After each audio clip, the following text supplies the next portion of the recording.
যদি জীবনে তুমি ভীষণ কষ্টে থাকো, কোনো বিষয়ের জন্য ভীষণ চিন্তিত থাকো, যদি কেউ তোমার মন ভেঙে দিয়ে চলে যায়, যদি জীবনের সুখ খুঁজে না পাও, অথবা তুমি সাফল্য অর্জন করতে চাও, তাহলে শ্রীমদ্ ভগবদ্গীতার জ্ঞান তোমাকে শেখাবে কিভাবে সব সময় সুখী থাকা যায়, প্রতিটি যুদ্ধে জয়ী হওয়া যায়, আর জীবনের আসল সাফল্য অর্জন করা যায়। যখন মনে হয় এই দুনিয়া খুবই স্বার্থপর, সবাই কেবল নিজের ফায়দার জন্য বাঁচছে, তখন গীতার জ্ঞান তোমাকে হিম্মত দেয়, আলো দেখায়, পথ দেখায়। একটা কথা একদম পাকা, যে গীতার জ্ঞান বুঝে নেয় সে নিজের প্রতিটি সমস্যা সহজে দূর করতে পারে। আজ আমরা সেই শ্রীমদ্ ভগবদ্গীতার 15টি চমৎকার শিক্ষা নিয়ে কথা বলবো। আর আমি তোমাকে একটা গ্যারেন্টি দিচ্ছি, যদি তুমি এই 15টি শিক্ষা মন দিয়ে শেষ পর্যন্ত শোনো, তবে তোমার জীবনের প্রতিটি কষ্ট, প্রতিটি দুঃখ, প্রতিটি যন্ত্রণা দূর হয়ে যাবে। আর জীবনে তুমি যা চাও, তুমি খুব সহজেই তা অর্জন করতে পারবে। শ্রীমদ্ ভগবদ্গীতার প্রথম শিক্ষা, যা ঘটে সবই মঙ্গলের জন্য ঘটে। যা ঘটেছে তা ভালোর জন্যই ঘটেছে, যা এখন ঘটছে সেটাও ভালোর জন্যই ঘটছে, আর যা ঘটবে সেটাও ভালোর জন্যই ঘটবে। এই শিক্ষা শুনতে সহজ, কিন্তু বুঝতে ভীষণ কঠিন। কারণ যখন জীবনে অন্যায় হয়, কেউ আমাদের কষ্ট দেয়, কোনো ব্যর্থতা আসে, তখন পুরো পৃথিবীটাই ভুল মনে হয়। মনে হয় জীবনটা অন্যায় আর ব্যথায় ভরা। কিন্তু গীতার এই উপদেশ আমাদের শেখায়, দুঃখ আসলে কোনো অভিশাপ নয়, এটা এক আশীর্বাদ, এক শিক্ষা। যখন জীবন তোমাকে আঘাত করে, তখনই তুমি শক্তিশালী হও, যোগ্য হও, অভিজ্ঞ হও। যখন কোনো প্রিয় মানুষ তোমাকে কষ্ট দেয়, তখন সেই কষ্টই তোমার চোখ খুলে দেয়। যে মানুষটিকে তুমি নিজের প্রাণ ভেবেছিলে, সে আসলে তোমারই মূল্য দিতে জানে না।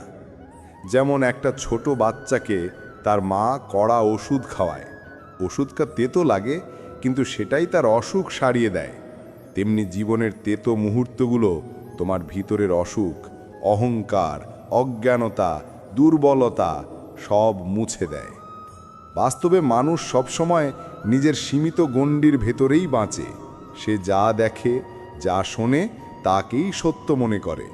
কিন্তু সত্য আসলে প্রকাশ পায় তখনই যখন সে দুঃখে পড়ে, একা হয়ে যায়, আর নিজের চোখে পৃথিবীকে দেখতে শেখে। যতদিন মানুষ তোমার থেকে কোনো লাভ পাবে, ততদিন তারা তোমার পাশে থাকবে। কিন্তু যেই দিন তাদের স্বার্থ শেষ হবে, সেই দিন তুমি তাদের আসল মুখ চিনতে পারবে।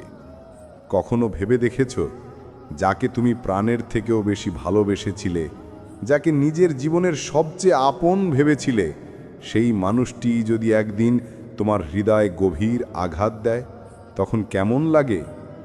তুমি নিশ্চয়ই অনেকবার শুনেছ, আমি ভাবতেই পারিনি ও এমনটা করবে, ওর জন্য আমি কত কিছু করেছিলাম, তবুও ও এমন করলো।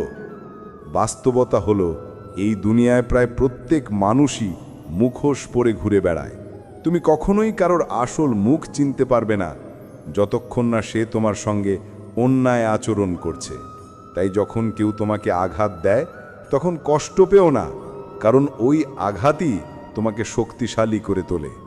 যাদের জীবন সবসময় মসৃণ আর সুখে ভরা, তারা সামান্য কষ্টেই ভেঙে পড়ে।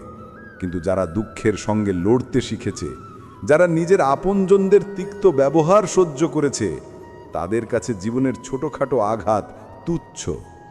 যে মানুষ কষ্ট সহ্য করতে শেখেনি, সে কোনোদিন সত্যিকারের মহান হতে পারে না। যে দুঃখের আগুনে নিজেকে শুদ্ধ করতে জানে না, সে বড় স্বপ্ন দেখলেও বড় সাফল্য কখনো অর্জন করতে পারে না। তাই জীবনে যখন কষ্ট আসে, যখন সময় তোমাকে ভেঙে দেয়, যখন মনে হয় ঈশ্বর তোমার প্রতি অন্যায় করছেন, তখন মনে রেখো, ঈশ্বর কিছু ভালোই ভাবছেন তোমার জন্য। তুমি জীবনের এক বড় মঞ্চে উঠতে যাচ্ছ, আর এই কঠিন সময় সেই মঞ্চের প্রস্তুতি মাত্র। শ্রীমদ্ ভগবদ্গীতার দ্বিতীয় শিক্ষা, বারবার কাউকে ক্ষমা করা তোমার জীবন নষ্ট করে দিতে পারে। মহাভারতের যুদ্ধ কেন হয়েছিল জানো? কারণ ছিল দুঃশাসন, দুঃখ আর অতিরিক্ত ক্ষমা। দুর্যোধন বারবার অন্যায় করেছিল, পাণ্ডবদের অপমান করেছিল, এমনকি তাদের মারারও চেষ্টা করেছিল। তবুও যুধিষ্ঠির প্রতিবারই তাকে ক্ষমা করে দিয়েছিল। আর সেই অতিরিক্ত ক্ষমার ফলেই মহাভারতের মতো ভয়ঙ্কর যুদ্ধ অবশ্যম্ভাবী হয়েছিল। তুমি যদি জীবনে একই ভুল করো, অর্থাৎ যাদের ভুল ক্ষমার যোগ্য নয় তাদের বারবার মাফ করে দাও, তবে তারা তোমাকে আঘাত করাকে নিজের অধিকার মনে করবে। তুমি ভাববে, ও হয়তো এবার বদলে যাবে, কিন্তু বাস্তব হলো তোমার ক্ষমা তাদের আরও নষ্ট করে দেয়। তারা তোমার ভালোবাসা, তোমার ধৈর্য, তোমার নরম মনকে তাদের সুবিধার জন্য ব্যবহার করে। জীবনে এমন অনেক ভুল আছে যার কোনো ক্ষমাই হওয়া উচিত নয়, কারণ বারবার ক্ষমা করা মানে নিজের প্রতি অন্যায়ের দরজা খুলে দেওয়া। শ্রীমদ্ ভগবদ্গীতার ৩য় উপদেশ বলে, যারা মিথ্যা আর অন্যায়ের সাহায্যে বাঁচে তাদের সামনে নিজের ভালোত্ব প্রমাণ করার কোনো দরকার নেই। এই দুনিয়ায় ভালো মানুষদের সবচেয়ে বেশি পরীক্ষা দিতে হয়, সবচেয়ে বেশি কষ্ট সইতে হয়, কারণ মিথ্যে লোকেরা বারবার তাদের কাছ থেকে ভালোত্বের প্রমাণ চায়। মহাভারতের সেই সভার কথা মনে আছে, যখন দুর্যোধন আর শকুনি পাণ্ডবদের সঙ্গে ছল করে পাশা খেলেছিল আর দ্রৌপদীকে অপমান করার চেষ্টা করেছিল? সেই সভায় পাণ্ডবরা চুপচাপ বসেছিল। তারা ভেবেছিল, আমরা তো ধর্মের পথে, আমরা তো বড়দের সামনে কিছু বলতে পারি না। কিন্তু সেই নীরবতাই অন্যায়ের সাহস বাড়িয়ে দিয়েছিল। ভালো মানুষ যদি সবসময় চুপ থাকে তাহলে অন্যায় কখনো শেষ হয় না, বরং আরও বেড়ে যায়। গীতা শেখায়, সত্য বলা তখনই পুণ্য যখন সেই সত্য কারো উপকারে আসে। যদি তোমার মিথ্যে কারো মুখে হাসি ফোটায়, কারো মন ভালো করে, তবে সেই মিথ্যে পাপ নয়, সেই মিথ্যে এক প্রকার পুণ্য। কিন্তু যদি তোমার বলা সত্য কারো মন ভেঙে দেয়, কারো আত্মাকে আঘাত করে, তবে সেই সত্য পাপের সমান।